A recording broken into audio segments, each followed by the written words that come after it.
Right. This is going to be a bit of a read-along topic, so I need you to have your booklets and have them open on page 11. So if you haven't got those ready to go, pause me and go get them. Otherwise, we'll get cracking. So this is kind of the last factor that influences how fast technology or how fast population grows. And the topic is technology. Now, usually you associate technology with like computers or ICT or broadband or apps or whatever, but in this case here we're talking about kind of the general definition of technology. Right, I'm going to go. So technology basically refers to developments in science and knowledge which are used to meet the needs of a society. So as a society becomes more developed, technology often needs to catch up. And usually what happens is when there's technological advances, then this allows for population growth to occur.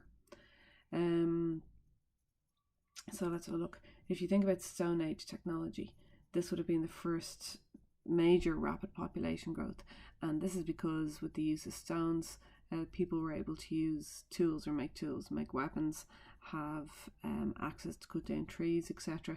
They could defend themselves a little bit more. They could catch more food, and they could also light fires and have shelter. So with the development of Stone Age tool technology, basically the death rate reduced, life expectancy increased, and this allowed a huge leap in population growth to occur. So they were able to support larger populations. If you think about the developing of farming, when did that happen? Neolithic times? I'm never sure about these things. But this basically meant that people were no longer nomadic. They didn't roam around the land hunting and gathering. They were more settled. And this led to the next surge of population growth. So once there was a kind of guaranteed food supply, then this obviously allows bigger populations to be supported, again reducing the average death rate and possibly increasing the birth rate as well, as you have kind of healthier people in society and they now know where they're getting their food from.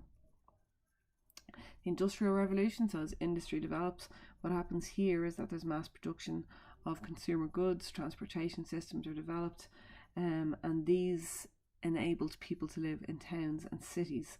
And it's this period that allows for the greatest growth of human population. And if you remember a while back on one of the presentations, we spoke about population explosion. That would have been strongly linked in with the Industrial Revolution. And after that then, we're moving into something called the Information Age. And this is having the opposite effect. So all of these three here would have resulted in an increase in population. But the Information Age that we're currently in at the moment is seeing a reversal of that population growth and a decline in population. So let's just go to page 11 and read through that. So technology and population growth. Rapid population growth is often associated with technological advances. Technology in this case refers to developments in science and knowledge which can be used to meet the needs of a society.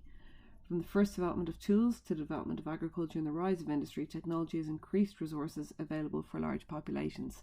So each of these things, these subheadings, Stone Age, agriculture and industry, have meant that there's more resources available. And if there's more resources available, then more populations or more people can be fed in the population. So the first major phase of population growth came with the rise of tool making. These were extremely simple tools, allowing the use of fire, sharpened weapons, and the use of wood as a tool material. The earliest shaped stone axes may have been developed over 1.8 million years ago. Spears made it easier to fend and hunt wild animals, while fire provided light, heat, and more importantly, the ability to cook and preserve food. This allowed early groups to support larger populations. Next then, the development of agriculture meant that a population were no longer nomadic and could settle in one location. This led to the next surge of population growth. With the development of urbanization, that just means the growth of cities, agriculture allowed for the rise of specialized classes such as scribes and metal workers. Okay, just to explain that point there.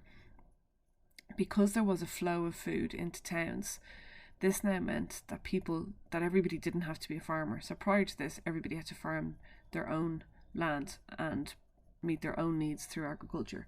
But because food was now more available and could be bought and sold, it didn't have to be farmed. This allowed the development of other sections of societies, craft workers, metal workers, riders, etc. So it allowed for the first kind of development of the arts in society. It also allowed for increased population growth and reduced the average death rate. So with the rise of larger urban centres, it should be, the birth rate increased in addition to increased average lifespan, so life expectancy increased as well. Development of industry, the rise of industry such as mass production and mass transport systems was embodied by the invention of the train and railroad. So and this only came about because they were able to produce huge amounts of metal that were needed for this production. These transformations increased the spread of urbanisation, and it was in this period that the greatest increase in human population growth occurred. As we move from the industrial age to the information age, it is the first time that we're seeing a reversal of population growth in some nations such as Germany and Japan. Okay. The two most influential types of technology in terms of population growth have been agricultural technology and medical technology. And these are the two that we're going to look at in terms of essay writing. So, agricultural technology. So this slide here, basically in general, if agriculture becomes more efficient and produces more food, this allows more people to live. And so there's a very obvious link between agricultural technology, a lowering of the death rate when less people die, and an increase of life expectancy when people are expected to live longer lives because they're more healthy. So one of the most recent examples of agricultural technology is biotechnology, and you might have heard of GM crops, so genetically modified crops. So in this case here, and this is just a kind of general example, here's an unmodified crop. Less energy for photosynthesis, more energy lost as heat. In this case here, a genetically modified crop, there's a 15% increase in photosynthetic efficiency. So basically it can produce more food. This allows the plant to grow 15% bigger, and this would be down to biotechnology. Other examples of biotechnology would be used in Brazil. So we talked about deforestation before and cattle ranching. And the only reason why they can cattle ranch in a lot of parts of Brazil is that they're using a variety of grass that can grow in really acidic soils. And that was imported from Africa, I think. Other examples would be the use of drought-resistant crops in sub-Saharan or in African nations. So crops have been genetically modified so that they can go for longer without water. Okay, as part of this as well then, or what have we got here? Sorry. So this one here is a farmer spraying pesticides, and if you can get rid of pests in a way that's not harmful to the food, then you're going to have higher yields and produce more food. Irrigation, absolutely huge in terms of food production. If you cast your memory back to junior cycle and you think of California and the San Joaquin Valley, irrigation there allows for the growth of all those citrus crops.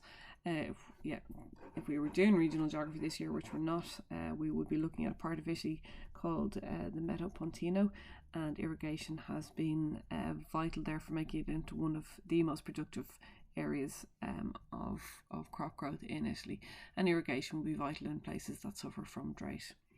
The use of glass houses is an agricultural technology, and we talked about this when we did geothermal energy in Iceland, and it basically allows the Icelandic people to grow crops year round because their soil there is frozen, and obviously there wouldn't yield a huge amount of crops. And a lot of these ice houses are extremely sophisticated. They use special software to monitor the heat and light within the ice houses. And then finally mechanization, which is just the use of machinery. So tractors, harvesters, what else do they use? I don't know, I'm not really up on farm machinery. But if you think before mechanization occurred, all of this had to be done by hand. So you introduce machines, and it could be done by machine. Oh God, this reminds me of a job I had in Australia. I like picking potatoes and onions. Oh, I never smelled so bad. Just smell of onions all day long. Anyway, I'm not going to get into that now. So yeah, that is on page 11. So the bottom of page 11 there, technology and agriculture today. Producing more food usually causes the population to grow. Increased food supply increases life expectancy. People have more food and they're healthier. So fairly obvious connection. Examples: biotechnology has resulted in new varieties of crops. So we just want to add in there genetically modified GM crops. Is my pen working today? Genetically modified. Okay, so GM crops. And one of the best examples of genetic modification is seedless grapes.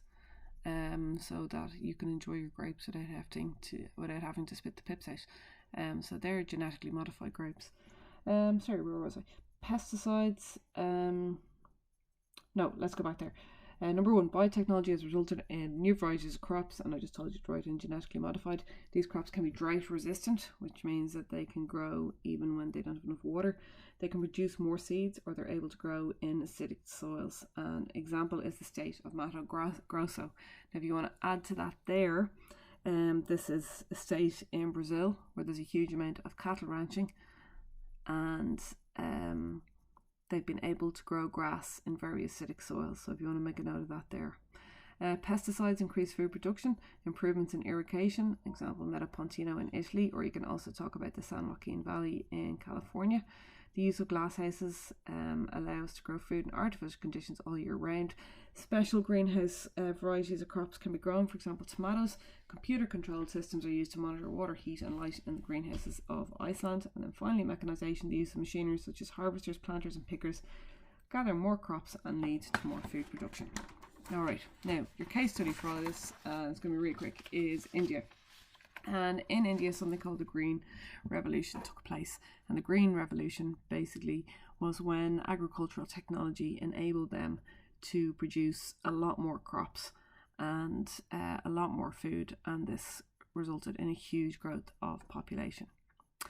So up until the 1960s, India, because for various reasons, but lots to do with its climate, kind of lack of water and also diseases of the crops, meant that there was a huge amount of famine. And famine then obviously causes the death of a lot of people due to starvation, so it will higher the death rate and lower life expectancy. The government decided then in the 1960s to combat this, that they would invest in agricultural technology. And the types of agricultural technology they invested in were, first of all, in new species of wheat. And this species of wheat was disease resistant, so it didn't get the crop diseases that the previous types of wheat did, and there was much higher yields as a result. They also invested in irrigation systems, so there was a regular supply of water, and they used a method called drip irrigation.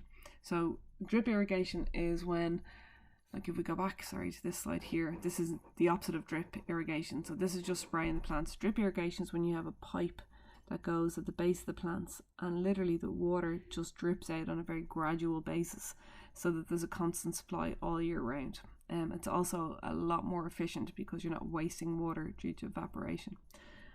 Right, where was that? New species of wheat, irrigation. The type of irrigation is drip irrigation. Also, there was an intensive use of pesticides, insecticides and fertilizers. And basically the result of all of this was the end of famine. So the last famine they had was in 1967, and as a result, lower death rates caused rapid population growth. And as we spoke about earlier, India is rapidly en route to becoming the fastest, it's becoming the most populous country in the world. Okay, so that's all on the top of page 12. I just want you to note that in the first paragraph there, there's a typo. So the Green Revolution in India is a good example of increases in food production. Traditionally, farming in India faced many challenges, such as small farms, lack of water, and that says drop diseases. That should be crop diseases. Okay, and the rest of it I've pretty much gone through. So India and the Green Revolution is an example of how agricultural technology has caused the population to grow.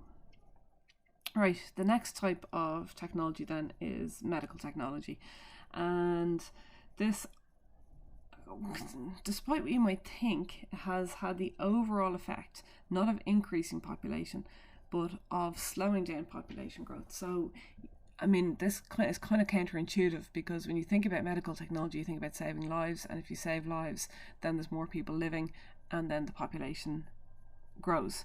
But it doesn't. The overall effect is that it slows down population growth, and these are the reasons why. Medical technology has basically allowed for family planning. It's allowed for parents to have more choice, more control over how many children that they have, and as this becomes more prevalent in the developing world, then this will really have an effect on population growth. And the other thing is that as people's health, particularly in the less developed world, in the poorer parts of the world, improve because of medical technology, so because of vaccine programs, because of clinics, because of just better access to food, then infant mortality decreases. Okay, so as health conditions improve, more children have a better chance of surviving, and as a result of that, then people tend to have less children. So before medical technology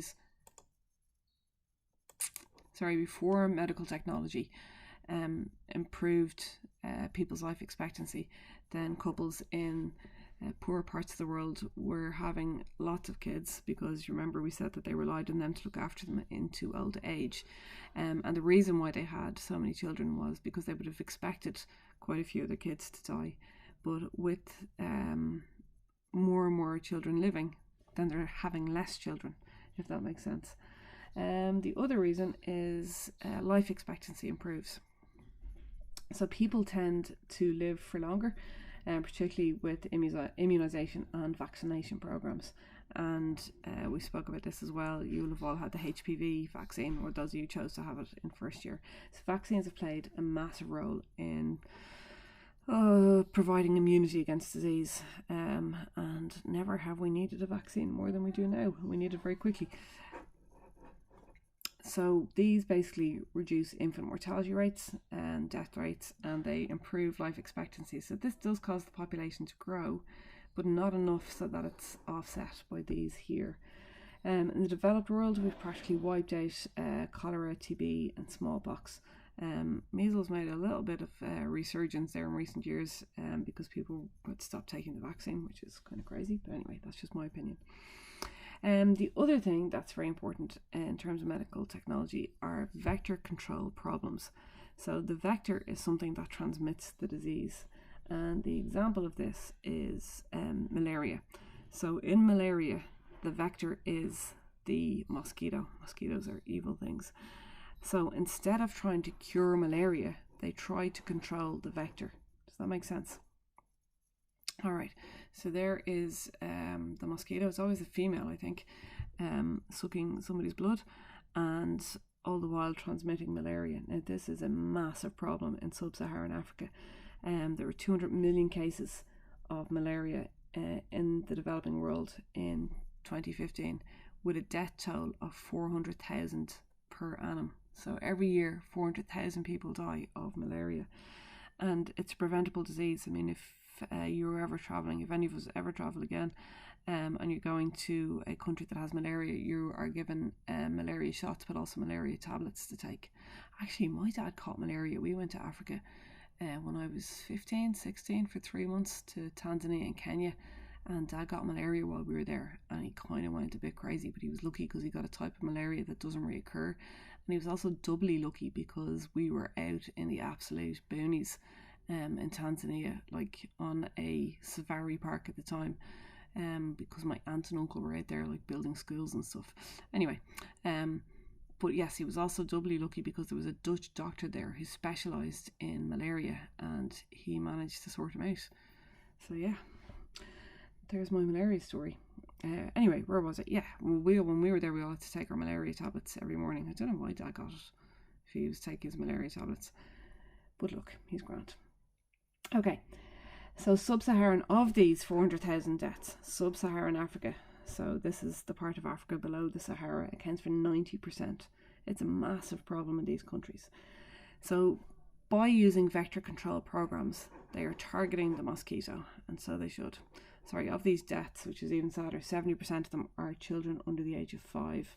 So there's a disproportionate amount of kids affected by this. It's also the number one killer of pregnant women in sub-Saharan Africa.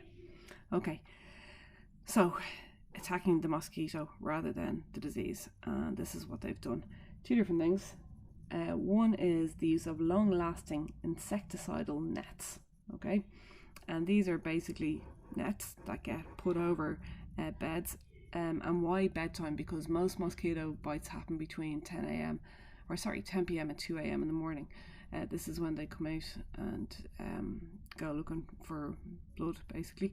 So just by having these insecticidal nets, and they're called insecticidal nets because they have insecticidal in them which kill the mosquitoes, so putting these over people's beds protect them from getting bitten or wherever they are sitting. The second thing then is indoor residual spraying. Okay, so basically going in and spraying insecticide within people's homes to kill off the mosquito population. This has been a really, really successful approach, and it has resulted in the death toll halving since 2000, and particularly in the 0 to 5 age group, the death rate from malaria fell by 65% between 2000 and 2015. So why are we talking about this? Because the vector control program is a good example of how medical technology has increased population in less developed countries. Okay, I said that already, didn't I? Yeah. Okay, another example of medical technology is in dealing with HIV and AIDS, and there's a massive problem in South Africa, which has one of the worst HIV epidemics in the world, like 29% of the population. So almost 1 in 3 people are affected by HIV/AIDS. Almost 1,000 deaths per day occur of HIV complications or AIDS related diseases. Extremely rapid spread. But this is an example of where there's been inefficiency. And this is because the South African government has not done a good job of kind of, I suppose, disseminating or giving access to medical technology. They've been accused of being relatively inactive and just letting the multinationals take over. So first of all, the main problem, or the main reason why it's been inefficient, is that the government did not believe that the use of antiretroviral drugs or ARV drugs is the best way to treat HIV or AIDS, even though they've been using it in the States to great success for many years, and this has been proven in other countries. The use of effective treatments would have prevented the spread of HIV from pregnant women to their babies, and this was delayed. So we have the technology to prevent HIV being transmitted to babies who are in the womb, and the South African government delayed and sat back on this. They have since, because they came under fire from the international community, have provided some better treatment, and this should impact on death rates going forward. The other problem has been the influence of multinationals. So up to 2001, many pharmaceutical companies prevented the use of cheaper AIDS drugs in South Africa, as this would have affected the money they were getting or the profits they were making. So basically, you know the way you can buy Panadol, or you can just go, and that's like the branded one, or you can go to your chemist and you can get one that's half the price, and it's just like a version of paracetamol, and it's the same with Nurofen. So this is because the multinationals have allowed, or basically, I'm not sure what it is, do a copyright, maybe not copyright in this terms, I'm not sure. Some of you do business might know this, but the multinationals need to kind of release the drugs so that they can be mass produced cheaper, and this has happened with a lot of drugs, but it didn't happen for a long time for the antiretroviral drugs. Eventually legal action was taken against them, and these companies allowed generic drugs to be produced. So generic, that was the word I was struggling for. These are much cheaper copies of the brand name drugs, and they are just as effective, so they're basically the same. South Africa was then one of the first African countries to produce its own AIDS drugs. Okay, so medical technology has had a checkered history in terms of dealing with the HIV pandemic, or sorry, not pandemic, epidemic, because it's not global, in South Africa. And some of the problems were to do with government influence and also multinational influence. All right. So, sorry, this last one here, this is all on page 13 of your notes. I'm not going to read through because I think I've mentioned most of the key points there. So we've kind of come to the end of a section here. And if you go to page 16, 17, 18, 16, 17, yeah, you'll see the main type of questions that come up on this. I'm going to focus on two at the moment. Right, so high level 2020, ordinary level 2019. Basically pretty much the same question. Examine the influence of some of the following on the levels of population growth, okay, with reference to examples that you've studied. So you should choose one. The one I would choose here would either be income levels or technology. Okay, so the income levels refers to economic development in countries, and we spoke a lot about that. I actually think technology is easier to do though, and I'm going to go over sample answer. In terms of ordinary level 2019, it refers to Ireland's population. Okay, so we're going to park that for a minute until we've looked at a case study of Ireland. And then in 2008, this odd question came up, but I'm not overly concerned about it because it hasn't come up since. Describe and explain using examples which you studied the difference between the terms population density and population distribution. Now, I'm not going to get you to write an essay on this, mainly because this came up last year and I don't think it's going to come up this year. I'm just going to refer you to a sample answer in a moment, and mainly because this one here hasn't come up in so long and it's not a great question. This one we will be coming back to in terms of Ireland's population. Right, so yeah, we're going to go through the sample answers here. So the sample answer to this type of question: examine the influence or impact of any one of the following factors on levels of population growth with reference to examples that you've studied. So higher level 2020, hang on, I just need to check when that last came up for ordinary level. 2017 for ordinary level, okay. Oops. And in terms of that question, you had to choose three. So ordinary level, you are going to be writing an essay on this, but I will post that separately for you, okay. Higher level, you get off easy on this, but you had all your geoecology to do, so fair is fair. And then this question here. Right, let's go to page 14, 15. So examine the influence impact of any one of the following factors, and the factor we're going to choose is technology. Right, so there on page 14 and 15 there are 17 potential SRPs, and I am going to go through this because there's a little bit of extra information in this, so it's important. All I want you to do higher level is flashcard this as a sample answer.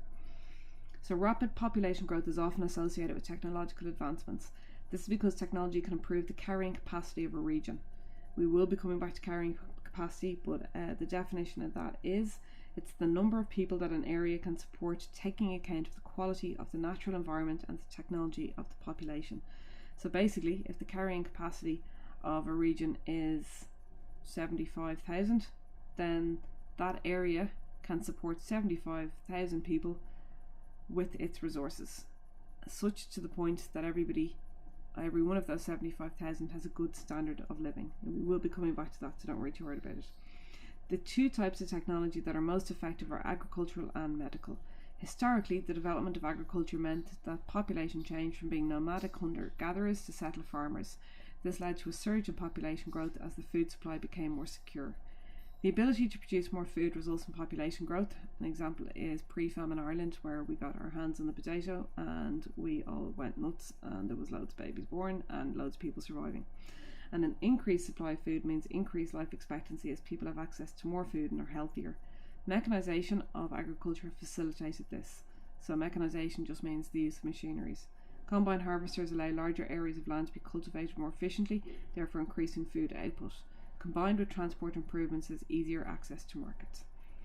4. The use of glasshouses allows us to grow food in artificial conditions all year round. Special greenhouse variety of crops can be grown, for example tomatoes. Computer control systems used to monitor water, heat, light, etc. And the example is Iceland. 5. Biotechnology has resulted in new varieties of crops which allow these crops to grow in places where previously it would have been impossible. These are referred to as genetically modified crops, GM for short, and have been modified in labs to be drought resistant, produce more seeds, or to be able to grow in acidic soil. An example of this is the variety of soya that is more tolerant to acidic soils, and this is grown in Mato Grosso in Brazil. Some GM crops have been modified to be high yielding. That means to basically produce loads and loads. High yielding varieties of rice and maize have been introduced into India, Mexico and China, where the carrying capacity has been increased. So basically, because they're using high yielding rice, the land can now support more people. In India, the Green Revolution has had a significant impact on population growth. Population increased by 3 times, from 361 million in 1960 to 1.2 billion in 2014. They could not have been fed without agricultural advancements. Their last famine occurred in 1967. 8. Medical advancements can affect population growth differently in different parts of the world. In the developed world, improved access to and a variety of methods for family planning we've moved on to medical technology. So they mean parents have more control over when they have children. As women in the developed world have access to education and better job opportunities, they avail of family planning to delay having children. Traditionally, women in the less developed world, or stage 1 or 2 of the demographic transition model, so DTM stands for demographic transition model, and we'll be moving on to that next. So traditionally, in less developed parts of the world, they'd have higher birth rates. One of the reasons for this is to compensate for high infant mortality rates. So again, infant mortality rates means the likelihood of children to die, but as health conditions improve, more children survive and parents have less children. 10. More vaccination programs become available with medical research. Life expectancy increases with immunisations. In Ireland, childhood immunisation that are provided by the state include measles, polio and whooping cough. The most recent vaccination is the HPV administered through schools. And hopefully, that might be updated by the time you do your Leaving Cert to be the COVID-19 vaccination. 11. One area where medical technology is affecting population growth is the treatment of HIV/AIDS in Africa. In this case, the issue is lack of access to medical technologies, so they're going without. South Africa is one of the worst HIV epidemics in the world, with 29% of the population living with AIDS. Almost 1,000 AIDS-related deaths occur each day. Antiretroviral drugs are one way of preventing mothers passing the virus to unborn children and would obviously impact on population growth. The South African government has been slow to implement a national treatment programme. Until recently, government leaders rejected the connection between HIV and AIDS and therefore deemed antiretrovirals to be ineffective. Incorrectly, obviously. The government has since been pressured into providing better treatment, and this should have an impact on death rates. HIV positive children under the age of 1 and pregnant women are to receive increased attention and treatment. Another factor affecting the treatment of HIV/AIDS has been the influence of multinational pharmaceutical companies. Up to 2001, many pharmaceutical companies prevented the use of cheaper AIDS drugs in South Africa, as this would have affected the payments that they were receiving. Legal action was taken, and these companies eventually agreed to allow generic drugs to be produced. Generic drugs are cheaper copies of brand name drugs, which are just as effective. South Africa was then one of the first African countries to produce its own AIDS drugs. Gene and gene line therapy are at the cutting edge of medical technology. Now, I hadn't mentioned this already, but this is important. This involves the insertion, the alteration, or the removal of genes. This type of treatment has the potential to affect world death rates by eliminating genetic diseases, but it's still in its infancy, so it's not fully developed yet. And an example of this for HIV is that doctors might be able to edit a patient's immune cells to delete the CCR5 gene, conferring the resistance to HIV carried by 1% of the US population. Okay, so basically 1% of the American population carry a gene that's resistant to HIV. Oh, hang on, I'm getting that wrong. Edit to delete, conferring. Oh yeah, sorry. So they can actually get rid of the gene, which means that you would then be resistant to HIV. Now, see there down the bottom it says, or discuss vector control programs instead of HIV/AIDS in South Africa. So if you wanted to instead discuss malaria, which I actually think is easier, then starting from point 11, replace those SRPs with ones that deal with vector control programs. You don't need to have all of it there. There's a huge amount. For the 2008 question, that sample answer is on page 18 and 19. And I'm just going to let you read through that yourselves, to be honest with you. Okay, now at this stage here, sorry, this went on a lot longer than I expected. I am going to do this, and where's my settings gone? Do this because I want to remind you that you have this book. Okay, so remember I gave that out to you a while back, and hopefully you've all paid for that. Now, the reason why I'm reminding you that you have this book is that some of these topics, well, all of these topics are covered in it. They're covered in a more summarised version, so it doesn't go into as much detail as I do. So particularly if you're doing ordinary level, you might find it easier to refer to this book for some of the stuff. So in this slide here, this is what we've done so far, and these are the corresponding pages in your red book on the human elective. So when I get done with this very long drawn out presentation, what I want you to do is just read through the notes and then read through the relevant section in this book here, and then ordinary level, what else do you have to do? Ordinary level, you'll be getting an essay. Higher level, I just want you to flashcard the sample answer on page 14 or 15. Okay,